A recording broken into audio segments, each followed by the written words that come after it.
अपने आप को बदल लेना आपके हाथ की बात है, परिस्थितियों को बदलना आपके हाथ की बात नहीं, लोगों को अपनी मर्जी का बदलना आपके हाथ की बात नहीं। जो आपके हाथ की बात नहीं है उसके लिए आप प्रयत्न करेंगे तो बेकार हैरान होते रहेंगे। आपके घर वालों को आपका अज्ञानवर्ती बनना चाहिए, ये मत सोचिए। आप ये देखिए आप उन घर वालों के प्रति अपने कर्तव्यों का पालन कर सकते हैं कि नहीं, बस इतना ही काफी है और आगे बढ़िए मत।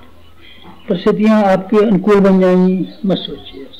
परिस्थितियां कहाँ बन पाती हैं आदमी की स्थिति के अनुरूप। श्री कृष्ण भगवान सारे जीवन भर प्रसाद तो करते रहे पर परिस्थितियां कहाँ बनी उनके हाथ में, आप बताइए। गृह कलह हुआ और सारे परिवार के लोग मारे गए, अंततः उनको अपना जो राजपाट बड़ी मेहनत से जमाया था सुदामा जी के हवाले करना पड़ा। आप बताइए आपकी परिस्थितियां अनुकूल हो सकती हैं? भगवान की परिस्थितियां अनुकूल नहीं हुई तो अगर आप ये सपना देखते हैं कि हमारी मनोकामना पूरी हो जाएंगी और हमारी इच्छा अनुकूल परिस्थितियां बदल जाएंगी, ऐसा सोचते हैं तो आपको नहीं विचार करना चाहिए। दुनिया आपके लिए बनी हुई नहीं है और आपकी इच्छा के लिए इस पात्रता की और पूर्व संचय शक्तियों की जरूरत है। वो अगर न हो आप क्यों सोचते हैं कि आपकी इच्छा अनुकूल हो जाएगा? आप बदल लीजिए। क्या बदल दें? बुढ़े से जवान हो जाए? नहीं, आपके हाथ की बात नहीं है। ये शरीर प्रकृति का बनाया हुआ है, प्रकृति इसकी मालिक है। तो जब चाहती है पैदा करती है, जब चाहती है समेट लेती है। आप प्रकृति के मालिक हैं क्या? बुढ़ापे को जवानी में बदल सकते हैं क्या? ना। मौत को जिंदगी में बदल सकते हैं क्या? ना। आदमी की सीमा है और जिस सीमा से आप बंधे हुए हैं आप उसी सीमा की बात कीजिए, उसी सीमा की विचार कीजिए तो पूरा होना भी संभव है। असीम बातों को सोचेंगे, असंभव बातों की कल्पनाएं मान्यता बना करके बैठेंगे तो सिवाय हैरानी के आपके पल्ले कुछ पड़ने वाला नहीं है। आप हैरानी में न पड़े, जो उचित है उसी को विचार करें, जो संभव है उसी में हाथ डालें। आपके हाथ में यह संभव है कि अपने मन को बदल दें, अपने ढर्रे को बदल दें, अपने रवैये को बदल दें, अपने सोचने के तरीके को बदल दें, अपने स्वभाव को बदल दें। ये बदल देना आपके लिए बिल्कुल संभव है। आप जहाँ से जाएं तो आप एक ऐसी जिंदगी लेकर के जाएं जो सब किसी को बदली हुई मालूम पड़े। आकृति तो नहीं बदल सकती आपकी, पर प्रकृति बदल जाएगी। आकृति अब कैसे बदल सकती है? आकृति नहीं बदली जा सकती। आपका शरीर की बनावट नहीं बदली जा सकती। आपका स्वभाव बदला जा सकता है। अब तक तो आपकी जिंदगी में दो काम शामिल हैं। एक जिंदगी के जो काम शामिल रहा है उसका नाम है पेट भरना, दूसरे शब्दों में उसको लोग कहते हैं। दूसरा काम आपकी जिम्मे रहा है प्रजनन, शादी कर लेना, ढेरों के ढेरों बच्चे पैदा करना, ढेरों के ढेरे बच्चे के खर्चे के वजन को कंधे पर उठाना, उस भारी वजन को उठाने के लिए उचित और अनुचित काम करते रहना, दिन और रात चिंता में डूबे रहना पेट और प्रजनन के लिए। यही तो काम रहा है। और बताइए और कौन सा काम किया? इन दो कामों के अलावा और आपने क्या काम कर दिया? चलिए तीसरा एक और काम भी किया होगा आपने, अपने अहंकार की पूर्ति के लिए, ठाट बाट बनाने के लिए, लोगों की आंखों में चकाचौंध पैदा करने के लिए। हो सकता है आपने कुछ ऐसे काम किए हों जिससे आपको बड़प्पन का आभास होता हो। बड़प्पन का आभास होता है, बड़प्पन का आभास है नहीं ये बड़प्पन। दूसरों की आंखों में चकाचौंध पैदा करके आप किस तरीके से बड़े बन पाएंगे? बड़ा बनना तो अपने व्यक्तित्व की कीमत और व्यक्तित्व के मूल्य बढ़ा देने के ऊपर है। आंखों में चमक तो कुछ भी पैदा कर सकते हैं। आंखों में चमक से क्या है? आंखों में चमक तो तस्वीरें भी पैदा कर लेती हैं, मूर्तियां भी पैदा कर लेती हैं। बीमार आदमी को सजा कर बिठा दिया जाए तो वो भी चमक पैदा कर लेता है। चमक पैदा करना भी कुछ काम है क्या? नहीं। उसमें सिवाय अहंकार की पूर्ति के दूसरा कुछ है नहीं। हम बड़े आदमी हैं, बड़े आदमी हैं, बड़े। अरे आप क्या बड़े आदमी? मन आपका बड़ा नहीं है, व्यक्तित्व आपका बड़ा नहीं है, संस्कार आपके बड़े नहीं है, तो बड़प्पन का स्थायित्व कैसे आ जाएगा? सारी जिंदगी आपकी इन तीन कामों में खत्म हो गई है। अब कृपा कीजिए अपनी जिंदगी में कुछ नए काम शामिल करिए। हम अपने स्वभाव को बदल दें, हम अपने चिंतन को बदल दें, हम अपने आचरण को बदल दें। अपने कुटुंब के प्रति जो रवैया है, जो आपकी सोचने का तरीका है, उसको आप आसानी से बदल सकते हैं और आपको बदल ही देना चाहिए।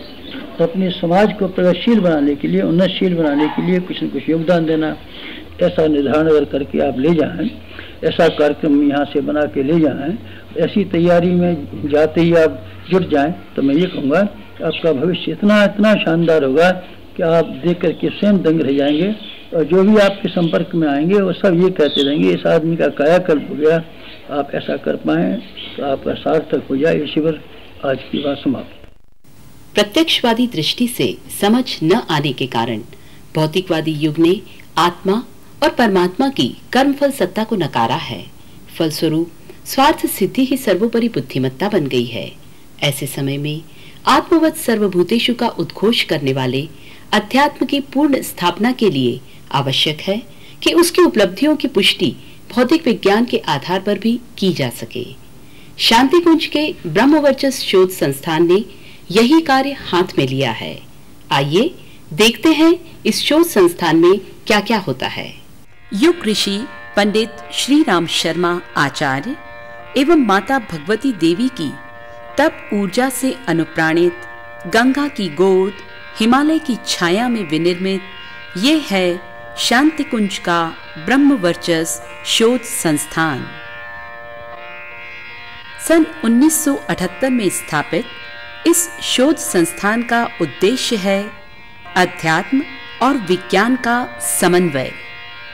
इस हेतु यहाँ आधुनिक उपकरणों से सुसंपन्न एक प्रयोगशाला है, जिसमें जप, ध्यान, प्राणायाम, योग आदि के शरीर एवं मन पर होने वाले प्रभावों की पुष्टि हेतु विज्ञान सम्मत प्रयोग किए जाते हैं।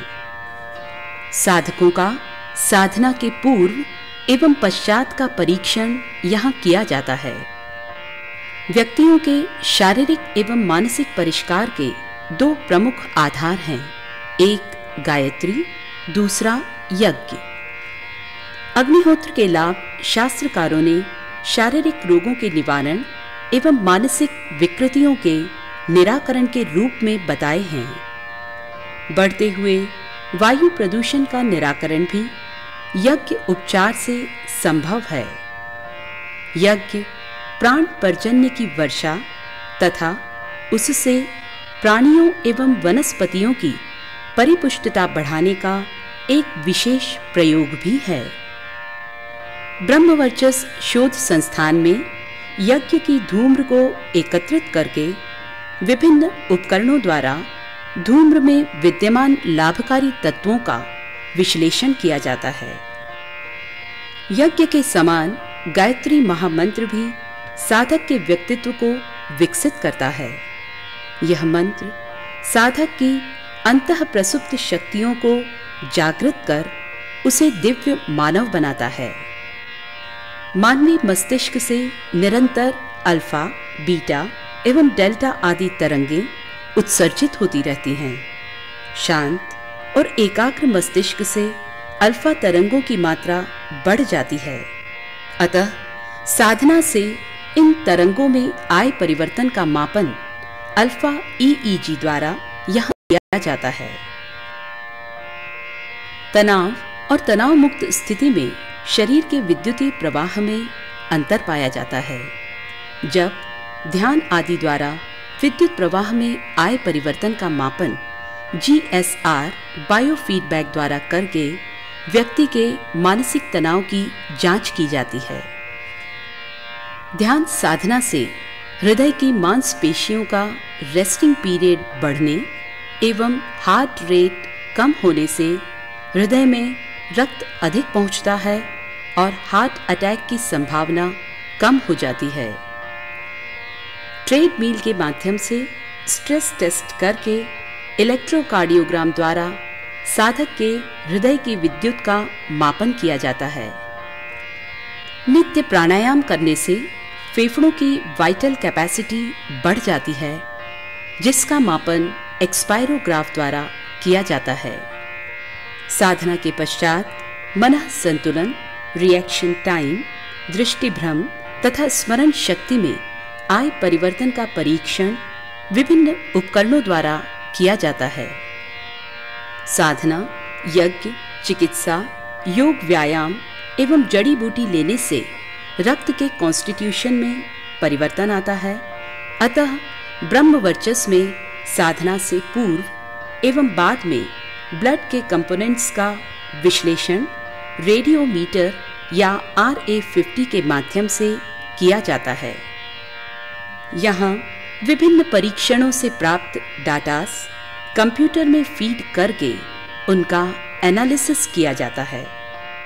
साधकों के लिए आरोग्यदायिनी एवं जीवनी शक्ति बढ़ाने वाली हिमालय से प्राप्त जड़ी बूटियों का क्वाथ मंत्र पूरित वातावरण में नैष्ठिक कार्यकर्ताओं द्वारा तैयार किया जाता है। शोध संस्थान में एक विशाल ग्रंथागार भी है, जिसमें शोध हेतु विभिन्न विषयों पर देश विदेश से प्राप्त रेफरेंस बुक्स एवं आर्ष साहित्य उपलब्ध है। समस्त परीक्षणों के उपरांत यहाँ से साधकों को शारीरिक मानसिक स्वास्थ्य संबंधी तथा ध्यान उपासना संबंधी परामर्श दिया जाता है। इस संस्थान में अब तक किए गए लगभग 80,000 परीक्षणों के माध्यम से इस बात की पुष्टि होती है कि ऋषियों द्वारा बताई गई साधना पद्धतियां न केवल आध्यात्मिक उन्नति में सहायक होती हैं, वरन इनसे शारीरिक एवं मानसिक स्वास्थ्य लाभ भी प्राप्त होता है। हमेशा की तरह हम फिर उपस्थित हैं गायत्री परिजनों द्वारा जन जागरण के लिए देश विदेश में चलाई जा रही गतिविधियों के समाचार लेकर अपने अगले स्तंभ जागृति के अग्निकण में।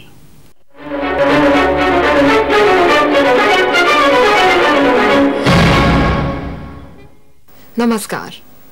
युग ऋषि पंडित श्री राम शर्मा आचार्य एवं परम वंदनीय माता भगवती देवी शर्मा के आदर्शों और शिक्षाओं को व्यापक बनाकर सांस्कृतिक चेतना के पुनर्जीवन हेतु शांति कुंज के प्रयास निरंतर तीव्र हो रहे हैं। नवंबर के अंतिम सप्ताह में नोएडा के बहुउद्देशीय गायत्री चेतना केंद्र का भूमि पूजन गायत्री यज्ञ के साथ संपन्न हुआ। इस अवसर पर आदरणीय डॉक्टर प्रणव पांड्या जी ने उपस्थित सैकड़ों लोगों को इस विराट योजना में भागीदारी हेतु संकल्प दिलाए। इस राष्ट्र का जो दिल है, इसको जितनी ज्यादा जरूरत है परिशोधन की और इसके पंपिंग पावर को बढ़ाने की, उतनी शायद किसी और राज्य को नहीं है, किसी और नगर को नहीं है जितने की दिल्ली को जरूरत है। हम तो केवल एक ही चीज चाहते हैं कि राष्ट्र सही हाथों में रहे और राष्ट्र की रचनात्मक दिशा जो है वो दिल्ली से जो चले वो सही दिशा में चले। इस कार्य को करने के लिए जो बने हुए मंत्री हैं, जो बने हुए सचिव हैं, जो बने हुए प्रशासनिक अधिकारी हैं, उन सबके मन शांत हो, उन सबके मन पवित्र हो, आचरण पवित्र हो, कार्य पवित्र हो, और उस पवित्रता के संचार करने के लिए इस केंद्र की स्थापना की जा रही है। यह केंद्र मल्टीमीडिया, वीडियो प्रोजेक्शन तथा विभिन्न संचार माध्यमों द्वारा आयुर्वेद तथा सांस्कृतिक चेतना के पुनर्जीवन, लोगों को स्वावलंबी बनाने और युवाओं में राष्ट्रीय सांस्कृतिक चेतना को विकसित करने जैसे कार्यों को प्राथमिकता देगा।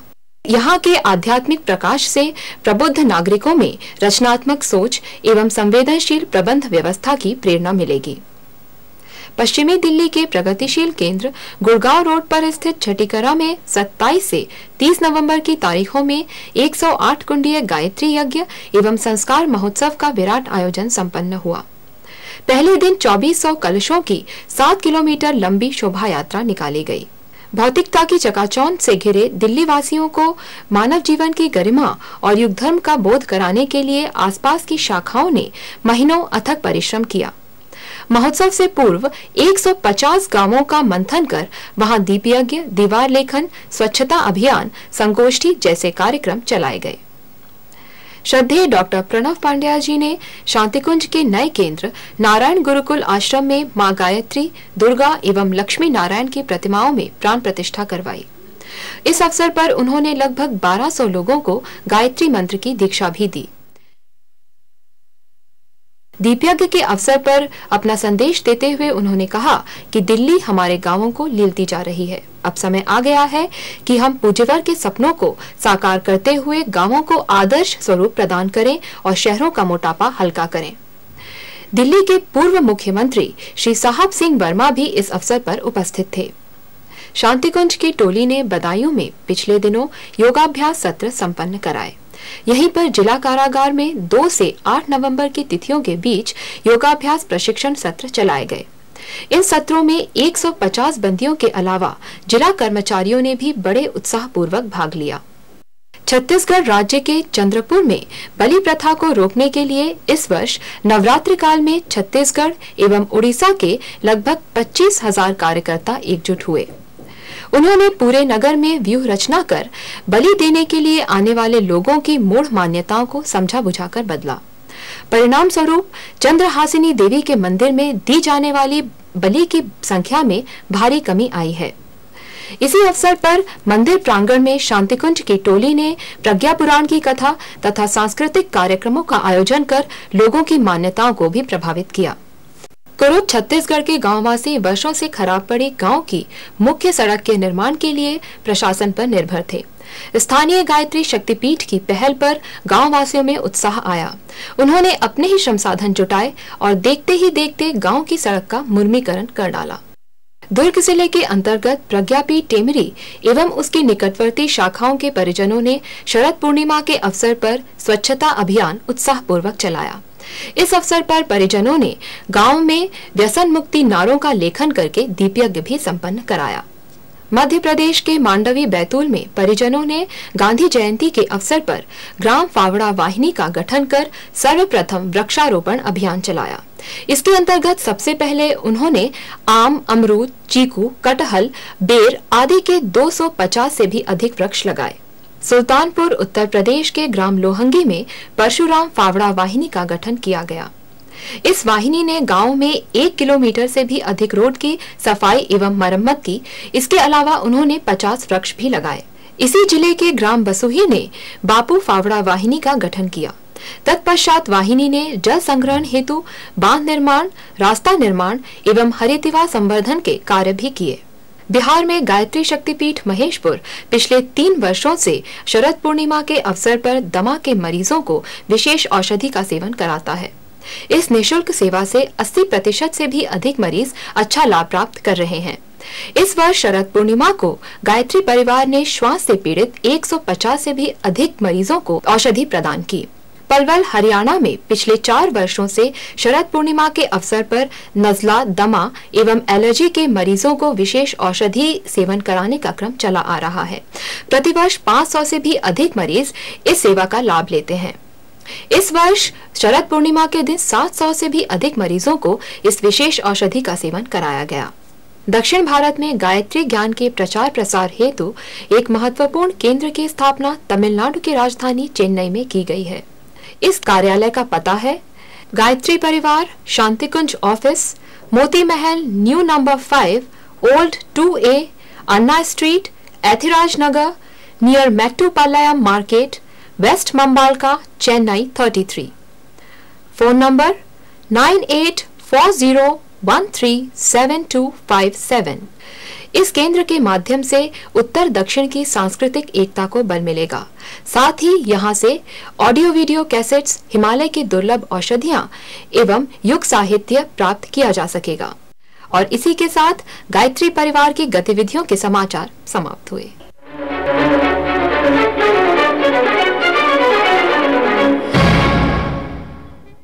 दूसरों के लिए स्वयं कष्ट सहने वाले वस्तुतः महामानव, देव पुरुष, परमार्थी या ज्ञानी होते हैं। परम पूज्य गुरुदेव एवं वंदनीय माताजी भी दूसरों के कष्टों को दूर करने, उनकी रक्षा करने, उनके मन, बुद्धि और व्यक्तित्व को ऊंचा उठाने का प्रयास जीवन पर्यंत करते रहे। अपने एक परिजन के दुखों में भागीदारी का उनके जीवन का एक संस्मरण उन्हीं परिजन की जवानी प्रस्तुत है सुरभित स्मृतियों में। मैं गुरुदेव से आया और गुरुदेव को कहा, गुरुदेव मेरा टिकट मंजूर होगा। गुरुदेव ने मुझे मना किया, कहना बेटा तू इधर काम कर, वो रास्ता ठीक नहीं है। मैं गुरुदेव से कहा टिकट होगा जी, इंदिरा जी ने टिकट दिया और वो पावरफुल पार्टी है, अब कैसे होगा, लड़ लो बेटा, तुम्हारी इच्छा। तो हम लड़े और काजी महिउद्दीन बनवंतरी के साथ मेरा मुकाबला था। सन 77 के इलेक्शन में इंदिरा जी भी हार गई थी, उसके बाद हम भी हार गए। 2000 वोटों से हम हारे। फिर सन 80 में भी ऐसा ही हुआ, उन्होंने एक बना दिया अपना रूल, एक नियम बना दिया जो 77 में लड़े थे पूरे वक्त में, वहीं अब 80 में लड़ेंगे। हमारा फिर टिकट हो गया घर बैठे बैठे। हमें गुरुदेव ने फिर मने करे, हम फिर 2500 वोटों से हार गए। उसके बाद हम शांति कुंज में ही ज़्यादा समय देना शुरू कर दिया।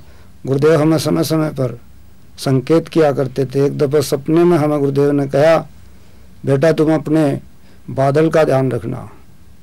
और बादल का ध्यान, वो बहुत बॉडीबिल्ड लड़का है, हमने सोचा ये उत्पात करेगा कुछ, किसी को हमने सारे परिवार को अपने को बताया भाई इसका ख्याल रखना, पर 1 हफ्ता बाद ही उसका दिमाग चल गया और वो इतना भयंकर दिमाग चला, वो कुछ तो तकड़ा वैसे बहुत ठाड़ा है, 95 किलो वजन है उसका, और वो उत्पात मचानी शुरू कर दी। फिर हम लाए तो यहाँ माता जी की कृपा हुई, डॉक्टर साहब भी जानते हैं, वो लड़का बिल्कुल ठीक हो गया, गुरुदेव की कृपा से ठीक हो गया। दवाई तो यहाँ शांति कुंज से गई ही, पर मैं समझता हूँ माता जी की कृपा गुरुदेव की कृपा से बच्चा ठीक हो गया, वो ठीक है। ये मेरे जीवन की बहुत बड़ी उपलब्धि है। वो उसके बाद हम सक्रिय तो रहे, बहुत ज़्यादा सक्रिय रहे, काम भी बहुत किए।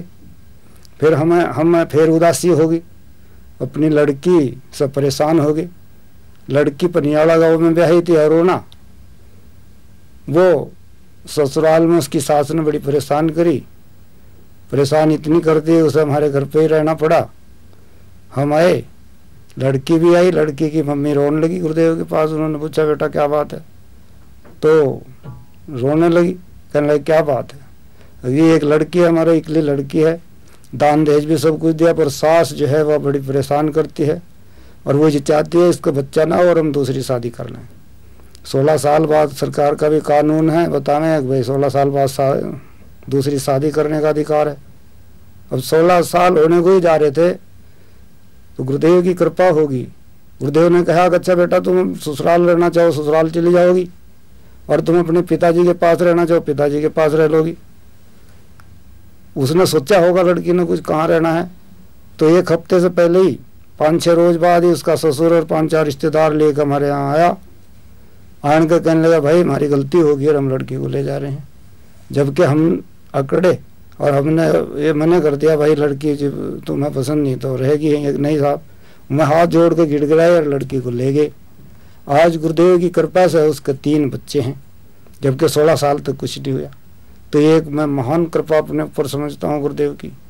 किस तरह से व्यक्ति स्वयं अपने में परिवर्तन करके सुख शांति और आनंदपूर्ण जीवन जी सकता है, न केवल व्यक्तिगत जीवन बल्कि एक एक व्यक्ति के सुधरने से किस तरह से समाज, राष्ट्र और विश्व वसुधा में चैन और अमन का वातावरण हो सकता है, इसी धरती पर स्वर्ग बन सकता है। इस संदर्भ में प्रश्न और उनके जवाब प्रस्तुत है हमारे अगले स्तंभ जिज्ञासा में। आज हमारे साथ स्टूडियो में अखिल विश्व गायत्री परिवार के प्रमुख श्रद्धेय डॉक्टर प्रणव पंड्या जी उपस्थित हैं। डॉक्टर साहब आपका स्टूडियो में स्वागत है। नमस्कार। आप वर्षों से गायत्री परिवार मिशन के प्रमुख पंडित श्री राम शर्मा आचार्य जी के साथ जुड़े रहे। वर्तमान में आप अखंड ज्योति का संपादन भी कर रहे हैं। हम आपसे पहला प्रश्न यह करना चाहेंगे, जो आचार्य जी ने एक वाक्य में कहा है, हम बदलेंगे युग बदलेगा, हम सुधरेंगे युग सुधरेगा। इस वाक्य का क्या तात्पर्य है? परम पूज्य गुरुदेव ने शुरू से इस बात को रखा कि जब तक व्यक्ति का निर्माण नहीं होगा, व्यक्ति का परिवर्तन नहीं होगा, तब तक समाज की जो बेसिक इकाई है, मूलभूत इकाई है, उसको हम नहीं बदल सकते। पहली आवश्यकता है कि व्यक्ति के चिंतन, व्यक्ति के चरित्र, व्यक्ति के स्वभाव में, आचरण में परिवर्तन आए। और जब हम आज देखते हैं कि निर्माण की बात जब करने की बात आती है, एक मकान का निर्माण करना हो तो आदमी को कितना पसीना लगाना पड़ता है, ढेर सारे लिंटर, ढेर सारे उसको सीमेंट और आयरन और इन सब की जरूरत पड़ती है। और सारी व्यवस्थाओं को करने के लिए कितने गहराई तक जाना पड़ता है, सारे बिल बनाने पड़ते हैं, कोटेशन मंगाने पड़ते हैं। तो एक मकान का निर्माण जब मुश्किल है तो व्यक्ति का निर्माण कैसे संभव हो सकता है? परंतु व्यक्ति निर्माण संभव है, इस बात को गुरुदेव ने चरितार्थ करके दिखाया। सबसे पहले अपने जीवन में उन्होंने अपने आप को इस योग्य बनाया कि वे एक संगठक बन सकें, एक साधक बन सकें। और स्वयं वे अपने जीवन में लिखते हैं, जैसे महात्मा गांधी ने अपनी पुस्तक में लिखा है सत्य के प्रयोग में, स्वयं वे अपने जीवन में लिखते हैं कि हमने अपने जीवन में एक ऋषि मन की तरह से बनाने के लिए किस तरह से जीवन जिया, स्वाध्याय से अपने जीवन को कैसे बदला, किसी प्रकार की महत्वाकांक्षाएं जीवन में ना आने पाए तो उनको कैसे हमने अपने परिष्कृत करते हुए उनको आध्यात्मिक महत्वाकांक्षाओं में बदला। व्यक्ति निर्माण संभव है, इसके गुरुदेव ने अनेक उदाहरण दिए। और परम पूज्य गुरुदेव के जीवन दर्शन में यदि कोई चीज एक धुरी पर दिखाई पड़ती है, जिस धुरी पर सारा मिशन घूमता दिखाई पड़ता है, वो है व्यक्ति के अंदर देवत्व का अवतरण। व्यक्ति के अंदर देवत्व का अवतरण तब हो जब जगह खाली हो। अब व्यक्ति जो चिंतन करता रहता है, उसी से उसका परिकर बनता है, आसपास का आवरण बनता है। और हमारा जो ऑरा है, हमारा आभा मंडल है, वो हमारे चिंतन से बनता है। ये बात सिद्ध हो गई है। गीताकार कहता है कि श्रद्धा मयो एम पुरुषयो ये छिद्र सयो सह। ये व्यक्ति श्रद्धा का पुंज है, जो जैसा सोचता है वो वैसा ही बन जाता है। तो परम पूज्य गुरुदेव ने बड़ी सेंसिटिवली, डीपली मनोविज्ञान पे का सहारा लेकर के व्यक्ति को बदलने के लिए कहा कि तुम अपने आप को बदलो। कैसे बदले? रोज जब मौका मिले तब, जिस समय अवसर आए तब, जब भी कोई ऐसी अपॉर्चुनिटी मिले जहां तुमको अपनी कोई बुराई छोड़ने का संकल्प मिले और तुम्हें ऐसा अवसर मिले तो तुम छोड़ने का प्रयास करो और अपने विचारों को श्रेष्ठ विचारों के साथ जोड़ने का प्रयास करो। हम बदलेंगे, युग बदलेगा। हम सुधरेंगे, युग सुधरेगा। व्यक्ति का सुधार एक बहुत बड़ी आवश्यकता है आज के समाज की। और व्यक्ति नहीं सुधरेगा तो बाहर के प्रयास जितने भी हैं ये पत्तियों को दिए जाने वाले खाद पानी की तरह से होकर जाएंगे। व्यक्ति का निर्माण और व्यक्ति का सुधार अर्थात जड़ों पे ध्यान। जड़ जो है हमारी आस्थाएं हैं, हमारी आस्थाओं का परिष्कृतिकरण, हमारी आस्थाओं का रूपांतरण, हमारे जीवन में एक ऐसा परिवर्तन आ जाए कि हम अपनी आस्थाओं को, अपने विचारों को, मूल में संस्कारों को क्रमशः बदलते चलें। अब एक आदमी रातों रात तो नहीं बदल सकता। वाल्मीकि जैसी घटना, आम्रपाली जैसी घटना, अंगुलीमाल जैसी घटना जीवन में कभी कभी होती है। पर कुछ लोगों के जीवन में गुरुदेव ने ऐसे प्रवेश किया जैसे चुपके से आकर के उनके जीवन में क्रांति कर दी।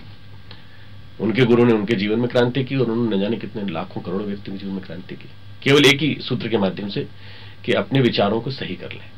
विचारों की दिशा विधेयात्मक हो, उत्थान परक हो, आत्मोत्थान परक हो, मतलब अपनी आत्मिक प्रगति की दिशा में चलने की तरह हो। जब लोगों को इसमें रस आने लगा तो धीरे धीरे करके वो एक बुराई छोड़ करके अच्छी चीज अपनाने लगे, सब प्रवृत्तियों को अपनाने लगे। और देखते देखते उनके जीवन में परिवर्तन आया। भौतिक समृद्धि मिलती चली गई, आध्यात्मिक प्रगति होती चली गई, साधना में आनंद आने लगा, रस आने लगा, गुरुदेव का अनुदान मिलते चले गए। अब आप इससे चाहे चमत्कार कह लीजिए, चाहे कुछ भी कह लीजिए, व्यक्ति ने अपने जीवन में परिवर्तन आरंभ किया और गुरुदेव का अनुदान मिलना चालू हो गए। उसने इसे ये माना कि मेरे गुरु कृपा से मुझे सब कुछ मिलता चला जा रहा है, जुड़ता चला गया। पर अगर इसको अपन गहरे मनोविज्ञान दृष्टि से देखें, डीप इकोलॉजी के परिप्रेक्ष्य में जाएं, तो वास्तव में हमारे चारों ओर विचारों का परिकर है। और उन विचारों के परिकर से, उन पूरे पूरे आवरण से हम अपने श्रेष्ठ विचारों का चयन करने की बुद्धि भगवान ने हमें दी है। स्वतंत्रता हर एक के पास है कि मनुष्य चाहे तो उन विचारों में से अच्छों का चयन कर ले। जो विचार चाहे वो निम्नगामी, निषेधात्मक और बिल्कुल ऐसे विचारों का चयन कर ले जिससे कि उसका पतन होता हो। ये व्यक्ति के ऊपर निर्भर करता है। पर उस व्यक्ति को यदि कहीं से दिशा मिल जाए कि इन विचारों को अपनाने से तुम्हारा जीवन बदल सकता है, और जीवन बदलना मतलब जीवन का रूपांतरण होना मतलब आपके जीवन में एक महामानव का प्रवेश। और ये संभावनाएं हर एक सामान्य व्यक्ति के अंदर, औसत जीवन जीने वाले व्यक्ति के अंदर, बहुत ही मध्यम वर्ग के व्यक्ति के अंदर गुरुदेव ने साकार कर दी और उसी से सारा का सारा परिवर्तन होता चला गया। एक सबसे बड़ी बात जो मैं देखता हूँ गुरुदेव के चिंतन में और इस वाक्य में, हम बदलेंगे युग बदलेगा, हम सुधरेंगे युग सुधरेगा। दुनिया भर के लोग बात करते हैं कि हम उसको ठीक करेंगे, हम ये करेंगे, हम समाज सेवा करेंगे, हम ये करेंगे। गुरुदेव ने एक ही वाक्य कह दिया कि तुम पहले अपने आप को सुधार लो। तुमने 1 यूनिट सुधार ली, तुम सुधर गए, तुम्हारा परिवार सुधर जाएगा। परिवार सुधर जाएगा तो समाज की एक यूनिट, एक प्रजातंत्र की एक इकाई होती है परिवार। तो एक डेमोक्रेसी की 1 यूनिट ठीक हो गई, परिवार ठीक हो गया, तो अपने आप में समाज निर्माण की प्रक्रिया साकार होने लगेगी। आज अगर गायत्री परिवार को और युग निर्माण योजना को अगर कोई सफलता मिली है तो उसका मूलभूत आधार एक ही रहा है कि गुरुदेव ने एक मर्म स्थल को छुआ, व्यक्ति के जीवन में परिवर्तन, विचारों में परिवर्तन। जितने भी प्रकार के परिवर्तन होते हैं, क्रांतियां होती हैं, रूसों की भी क्रांति उस दिशा में हुई, मार्क्स की भी क्रांति दिशा में हुई, पर उनमें आध्यात्मिक आधार नहीं था। गुरुदेव ने आध्यात्मिक आधार लेकर वैचारिक परिवर्तन की बात कही और आध्यात्मिक आधार के साथ साथ उन्होंने उपासना, साधना की प्रक्रिया को जोड़ दिया। बहुत सारी चीजें उन्होंने जोड़ दी, इससे तुम्हें अनुदान मिलेंगे, अर्थात उपासना के बदले में तुमको अनुदान की एक प्रक्रिया, दैवी साधना से सिद्धि की जो प्रक्रिया उन्होंने कही कि साधना से सिद्धि होगी। अब ये सब चीजें और किसी चिंतक में नहीं मिलती। मार्क्स में और रूसो में, लेनिन में और किसी भी महापुरुष को ले लें आज के जीवन के, तो उन्होंने इस धुरी को नहीं स्पर्श किया। और परम पूज्य गुरुदेव के साहित्य का सारा टारगेट बिंदु एक दिशा में है, विचारों में परिवर्तन, वैचारिक परिवर्तन, वैचारिक परिवर्तन। मैं 1963 में पहली बार गुरुदेव से मिला और पहली बार जब गुरुदेव से मिला मेरी उम्र 13 साल की थी। उसके पश्चात मैंने गुरुदेव ने एक ही बात की, बेटा अखंड ज्योति को थोड़ा गहराई से पढ़ना चालू करो, तुम्हें कुछ प्रकाश मिलेगा। 17 साल की उम्र में मैं मेडिकल कॉलेज में एडमिट हो गया। मेरा नियमित रूप से जो फूड रहा, राशन रहा, जो फूड फॉर थॉट रहा, वो यही गुरुदेव का साहित्य। पढ़ते पढ़ते लगा कि सारा के सारा वैचारिक परिवर्तन की प्रक्रिया कितनी साकार कर देती है कि सुबह से शाम तक के रूटीन को बदल देती है। और मैंने स्वयं अपने जीवन में परिवर्तन देखा, जब विचारों को बदलते देखा। और मैं सोचता हूँ कि ये एक ऐसी धुरी है कि जिसके माध्यम से आने वाले दिनों में हम सारे धरती पर स्वर्ग का अवतरण, सारे काया धरित्री का, वसुधा का रूपांतरण साकार होता देखे। डॉक्टर साहब, अभी आपने रूपांतरण की बात कही, तो हम आपसे यह जानना चाहेंगे कि मूल रूप से जो 3 प्रवृत्तियां हैं व्यक्ति के अंदर, लोभ, मोह, अहंकार, तो लोभ का उदारता में परिवर्तन, कामनाओं का भावनाओं में परिवर्तन और अहंकार का समत्व भाव में परिवर्तन हो, इसके लिए क्या व्यवहारिक उपाय है? परम पूज्य गुरुदेव ने एक बड़ी चमत्कारिक बात की है कि उन्होंने व्यक्ति की इन्हीं तीनों इंस्टिंक्ट्स के ऊपर केंद्रित करके ही एक सामान्य व्यक्ति को कैसे ऊंचा उठना चाहिए, इसके ऊपर पूरी धुरी बनाई है। कामनाओं का, हमारी जो लौकिक जीवन की कामना है, इनको आध्यात्मिक भावनाओं में हम कैसे बदलें, महत्वाकांक्षाओं में कैसे बदलें। ये एक ऐसी बात है जिसको कि करते करते महापुरुष थक गए। और विश्वामित्र की कहानी आप जानती हैं कि महर्षि विश्वामित्र इसी में यात्रा करते करते आखिरी में जाके, अंत में जाके हम चरम शिखर पर पहुंचे। आदमी की जो 3 प्रवृत्तियां हैं, एक प्रकार से भगवान भी, एक ईश्वर एक ऐसा खेल खेलता है कि मनुष्य को भेज देता है और उसको कहता है कि तुम मनुष्य से तुम मुक्ति की ओर चलो, जीवन मुक्ति की ओर चलो, बंधन मुक्ति की ओर चलो। तो बंधन मुक्ति होगी कैसे? 3 खाइयों को पार करके, वासना, तृष्णा और अहंता। वासना, तृष्णा और अहंता, इन तीनों की खाइयों को पार करने के लिए आदमी के जीवन में कई परीक्षाएं आती हैं। मैं नहीं कहता कि हर व्यक्ति संपूर्ण बन सकता है, पूर्ण बन सकता है, पर पूर्ण बनने की संभावना हर एक के अंदर मौजूद है। ये परम पूज्य गुरुदेव ने कहा। उन्होंने उपनिषद के वाक्य को ही कहते हुए कहा और उसकी पुष्टि उन्होंने जीवन परिवर्तन के महान क्षण और सत्युग की वापसी जैसी पुस्तकों में की कि आज जो भी चारों तरफ हम तेजाबी तालाब देख रहे हैं, लहलहाता हुआ, लपलपाता हुआ, जो आदमी को चिंतन में डुबोए हुए है और एक प्रकार से आदमी बड़ा अपूर्ण स्थिति में जी रहा है, ऐसी अनसेचुरेटेड स्थिति में जी रहा है कि वो सेचुरेशन चाहता है, उसके लिए सुखों की खोज में जा रहा है। तो क्या करें? तो उन्होंने कहा कि अपनी कामनाओं को परिष्कृत कर दो, अपनी वासनाओं को परिष्कृत कर दो, अपनी अहंताओं को परिष्कृत कर दो, रूपांतरित करके इन्हें ऊंचे स्तर पर ले जाओ। मोह को, वासनाओं को, अहंता को, अपनी ईगो को, अपनी अहंकार की भावनाओं को या अपनी महत्वाकांक्षाओं को, और लोभ को, तृष्णा को और लिप्सा की मान्यताओं को, इन तीनों को उच्च स्तरीय स्थान पर ले जाने के लिए परम पूज्य गुरुदेव ने एक महत्वपूर्ण सूत्र दिया कि जीवन में कुछ सूत्रों को धारण कर लें। पहला यह कि प्रसन्न रहने के 2 उपाय जीवन में उतार लें। प्रसन्न रहने के 2 उपाय हैं। अगर आप प्रसन्नता चाहते हैं, सुख चाहते हैं जिससे कि असंतोष जुड़े, जीवन में अप्रसन्नता आए, तो दौड़िए इस दौड़ में, रेट रेस में जिसमें सब चल रहे हैं। और यदि आप आध्यात्मिक शांति चाहते हैं, आनंद चाहते हैं, तो एक ही तरीका है कि हमारे जो 2 उपाय हैं प्रसन्नता के, इनकी तरफ हम चलें। और ये उपाय क्या है? गुरुदेव ने कहा कि अपनी आवश्यकताएं कम करें, परिस्थितियों से तालमेल बैठाएं। आवश्यकताएं कम करें, परिस्थितियों से तालमेल बैठाएं। अब मुझे इस वाक्य की धुरी पर तीनों चीज कवर होती दिखती है। आवश्यकताएं आदमी कम कर ले, आवश्यकताओं की दौड़ में न भागे कि मुझे ये चाहिए, मुझे कार चाहिए, मुझे रहने के लिए चाहिए, मुझे मेरे परिवार के लिए चाहिए। क्योंकि किसके लिए भी आदमी करता है तो उसका सबसे पहला ध्यान अपनी पत्नी, अपने बच्चों पे जाता है। सबसे पहले मैं स्वयं, मेरी वासना, मेरी व्यक्तिगत कामना, मेरी व्यक्तिगत इच्छा, और उसके बाद मैं दिखूं, विशिष्ट दिखूं, औरों के सामने मेरा विशिष्ट कुछ स्वरूप नजर आए, औरों से मैं अलग दिखूं, ये भावना होती है। ये तीनों ही चीजें व्यक्ति से चालू होती है। व्यक्ति, फिर परिवार, फिर समाज। अहंता आगे चल के समाज में परिलक्षित होती है। तो अब इन तीनों चीजों से मुक्ति पानी है तो गुरुदेव ने कहा तुम रोज अपने आप को भगवान का एक उपकरण मानते हुए प्रयास करो कि हमारे अहंता को गला करके हम परमात्मा के साथ तादाद में स्थापित कर रहे हैं। उपासना का क्रम नियमित रूप से स्थापित करें। हर दिन नया जन्म, हर रात नई मौत का एक सिद्धांत जीवन में उतार ले। उन्होंने आत्मबोध, तत्वबोध की साधना का सूत्र दिया और उसके पश्चात उन्होंने अपने जीवन में आरंभ किया इस क्रम को। सबसे पहली बात यह कि स्वे स्वे आचरण शिक्षेत। आचार्य वही कहलाते थे जो अपने आचरण से शिक्षण दिया करते थे।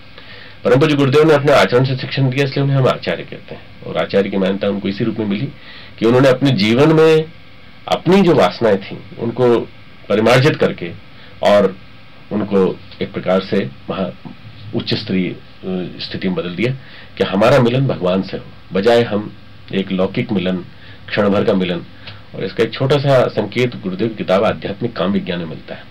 काम वासनाओं को परिष्कृत करके उनको ज्ञान बीजों बदलते, निरंतर स्वाध्याय करें, उपासना के माध्यम से अपने जीवन को ऊंचा उठाने का प्रयास करें।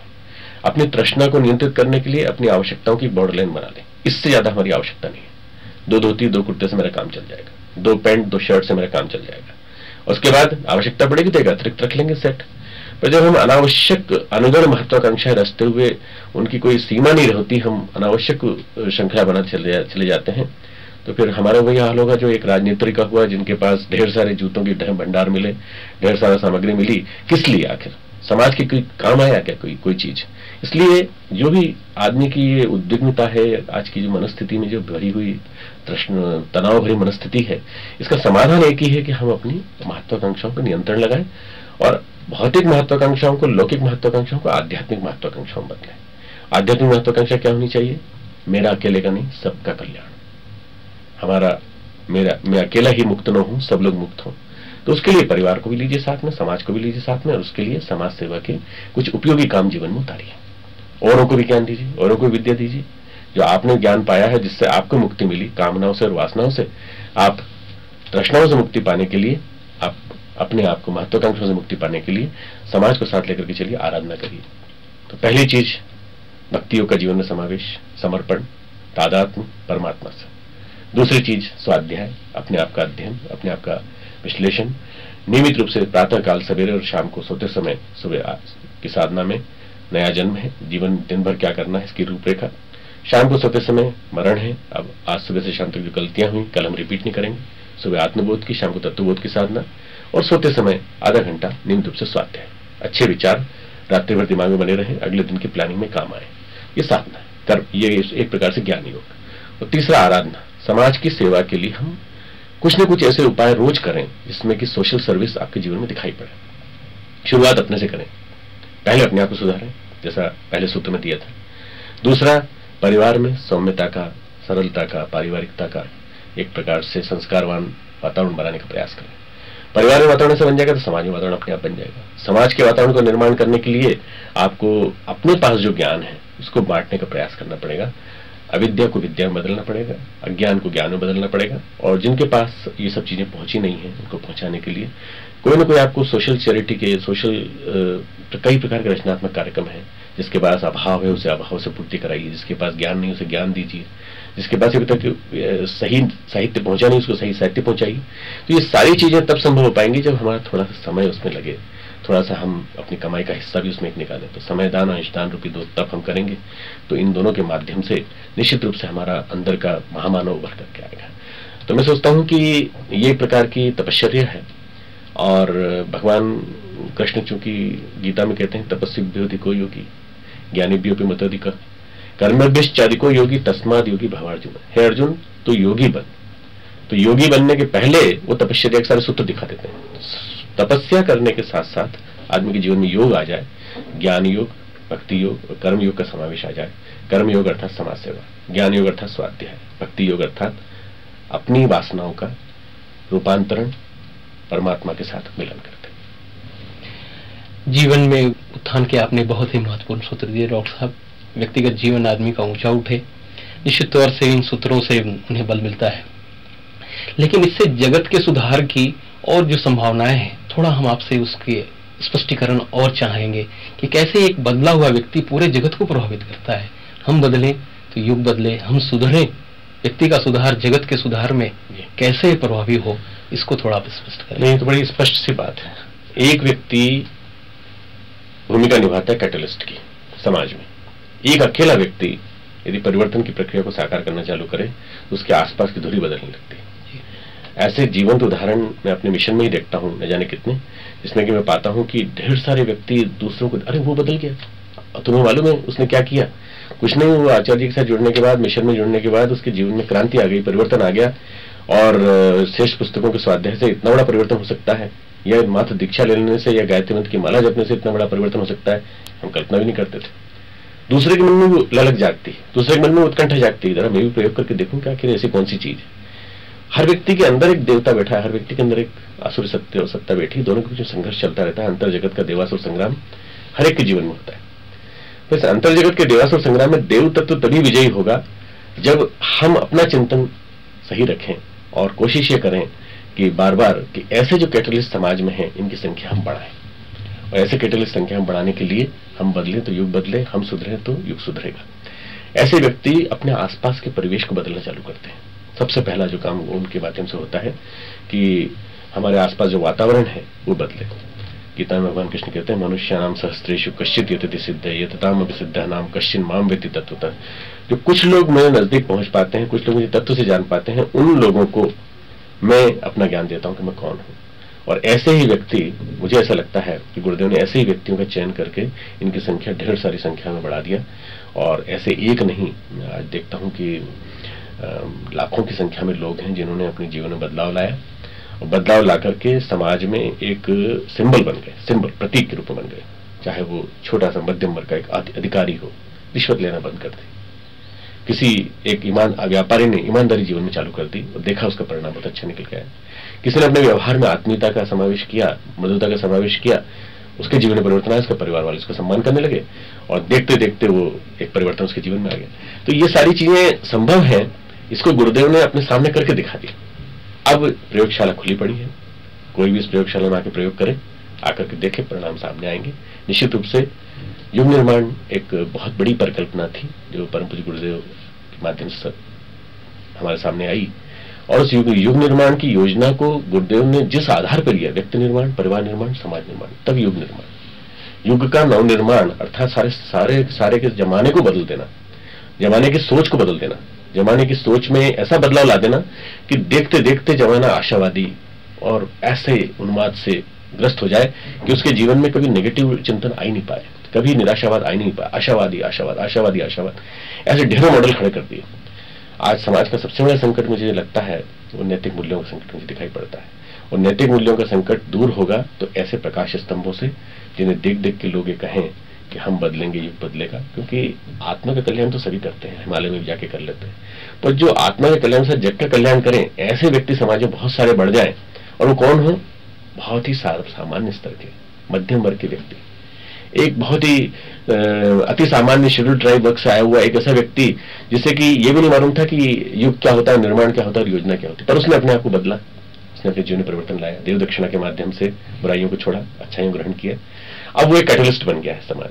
वो जिस समाज में जाता है समाज में उसकी बात करते हैं लोग, बाकी देखिए उसने अपने जीवन में बदलाव ला करके कैसा महत्वपूर्ण काम करने लगा है, और अब देखिए सम्मान मिलने लगा।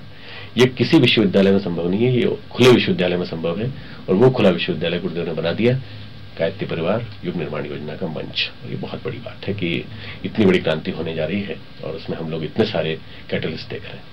डॉक्टर साहब, आपका बहुत बहुत धन्यवाद, आप हमारे स्टूडियो में पधारे। जैसा कि अभी हमने सुना, आचार्य श्री ने अपने आप को एक मॉडल के रूप में विकसित किया और लाखों करोड़ों लोगों के जीवन को बदला। जैसे एक जलता दीपक लाखों दीपक को जलाने का सामर्थ्य रखता है, जलते दीपक के समान हम भी अपने जीवन को बनाएं और इस गायत्री अभियान में अपने को जोड़कर अपने जीवन को धन्य करें। हमेशा हमेशा से किसी कार्य की असफलता पर प्रायः बड़ों द्वारा छोटों को यह कहते सुना जाता है कि तुमने ध्यान से काम नहीं किया, या किसी कार्य से पूर्व ये नसीहत देते हुए देखा जाता है कि देखो ध्यान पूर्वक काम करना। वस्तुतः किसी वस्तु या कार्य पर ठीक ठीक तरह से यदि पूरा पूरा ध्यान दे दिया जाए तो उनके संबंध में समूचा ज्ञान प्राप्त किया जा सकता है, और फिर वस्तु का सदुपयोग और कार्य की सफलता सुनिश्चित हो जाती है। आखिर ये ध्यान क्या है, इसके क्या लाभ हैं और इसे कैसे बढ़ाया जा सकता है, आइए देखते हैं संस्कृति दर्शन में।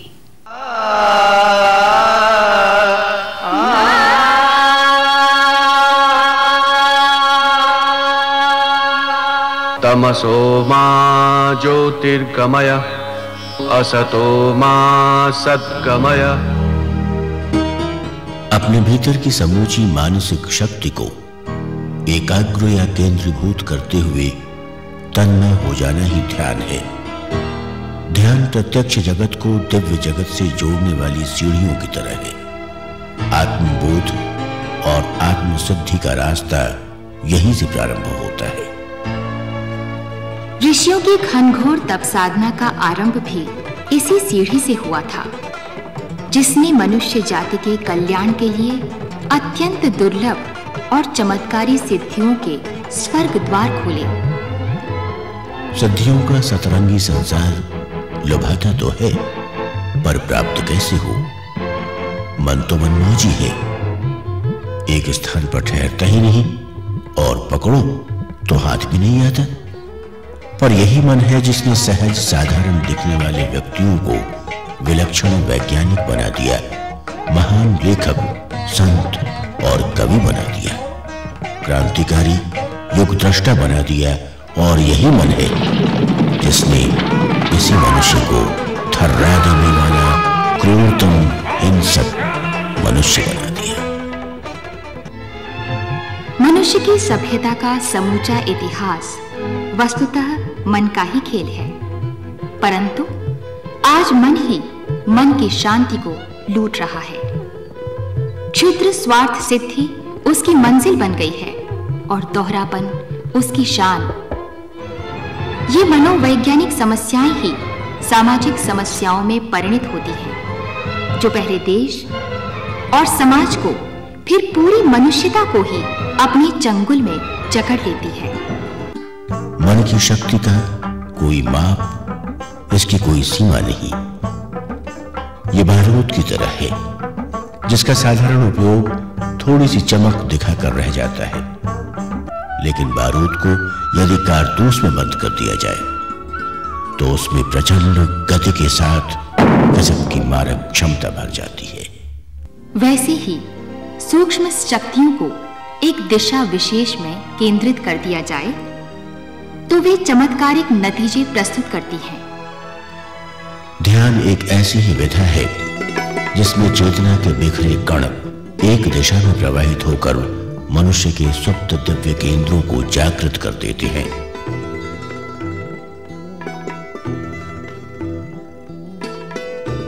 यही है नर से नारायण की दिशा में बढ़ने वाला पहला कदम। इस स्थिति में आते ही चुनौतियां आसान नजर आती हैं, लक्ष्य निकट आते प्रतीत होते हैं। अशांति, तनावों और बेचैनियों की घुमड़ती घटाएं छट जाती हैं और मन निर्मल आकाश की तरह हर्ष भरी शांति का गुदगुदाता आंगन बन जाता है। अलग अलग उद्देश्यों, प्रयोजनों के लिए ध्यान के भिन्न भिन्न प्रकार और इसकी अलग अलग पद्धतियां हैं, लेकिन तेजोमय प्रकाश हर व्यक्ति, धर्म, संप्रदाय के इष्ट देव का चेतन रूप होता है। इसलिए प्रकाश ध्यान सार्वभौम है। गायत्री मंत्र का देवता भी सविता है। गायत्री मंत्र के साथ स्वर्णिम सूर्योदय का ध्यान उच्च स्तरीय उपासना है, क्योंकि इसी से शारीरिक, मानसिक और आध्यात्मिक ज्ञान के द्वार खुलते हैं और इसी से भूले भटके को अपने घर का पता याद आता है। भारतीय संस्कृति के महान जागरण के लिए समाधिस्थ मन है शांति कुंज।